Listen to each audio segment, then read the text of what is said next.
పశ్చిమ ఆఫ్రికా దేశం గినియాలో ఘోర విషాదం చోటు చేసుకుంది. ఓ ఫుట్బాల్ మ్యాచ్ సందర్భంగా రెండు వర్గాల మధ్య చెలరేగిన ఘర్షణలు తీవ్ర ఉద్రిక్తతకు దారితీశాయి. పరస్పరం దాడి చేసుకోవడంతో దాదాపు 100 మంది మృతి చెందినట్లు తెలుస్తోంది. గినియా మిలిటరీ జుంటా నేత మామిడి డంబోయ గౌరవార్థం దేశంలోని రెండో అతిపెద్ద నగరం జెరెకొరో సిటీలో ఓ టోర్నమెంట్ నిర్వహించారు.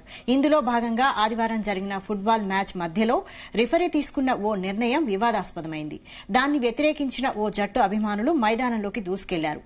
దీంతో ప్రత్యర్థి జట్టు అభిమానులు వీరిని అడ్డుకున్నారు. ఈ క్రమంలో ఘర్షణ చెలరేగింది.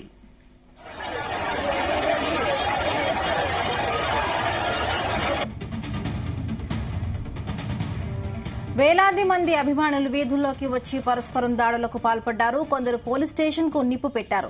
ఈ హింసాత్మక ఘర్షణలో అనేక మంది ప్రాణాలు కోల్పోగా మరికొందరు తీవ్రంగా గాయపడ్డారు. ఆ వీధుల్లో ఎక్కడ చూసినా చెల్లాచెదురుగా మృతదేహాలు పడి ఉన్న దృశ్యాలు సోషల్ మీడియాలో వైరల్ గా మారాయి. దీనిపై స్థానిక డాక్టర్ ఒకరు మీడియాతో మాట్లాడుతూ దాదాపు 100 మంది మృతి చెందారని వెల్లడించారు. ఇంకా మృతుల సంఖ్య పెరిగే అవకాశం ఉందని కూడా తెలిపారు.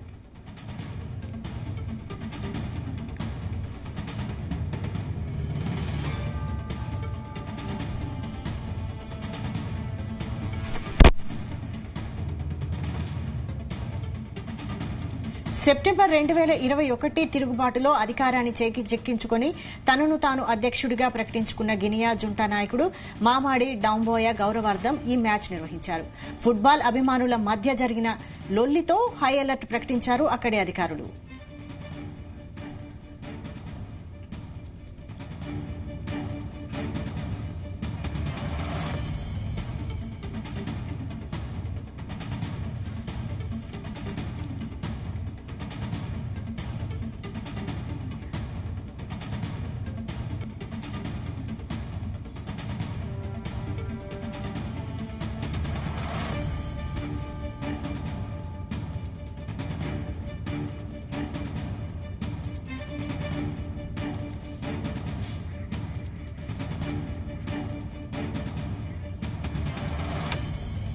పశ్చిమాఫ్రికా దేశం గినియాలో ఘోర విషాదం చోటు చేసుకుంది. ఓ ఫుట్బాల్ మ్యాచ్ సందర్భంగా రెండు వర్గాల మధ్య చెలరేగిన ఘర్షణలు తీవ్ర ఉద్రిక్తతకు దారితీశాయి.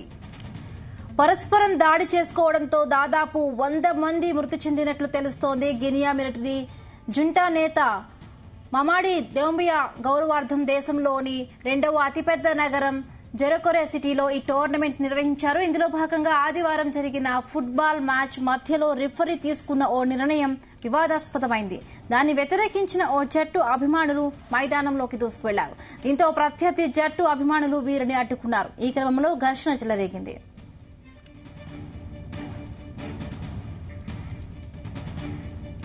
వేలాది మంది అభిమానులు వీధుల్లోకి వచ్చి పరస్పరం దాడులకు పాల్పడ్డారు. కొందరు పోలీస్ స్టేషన్ కు నిప్పు పెట్టారు.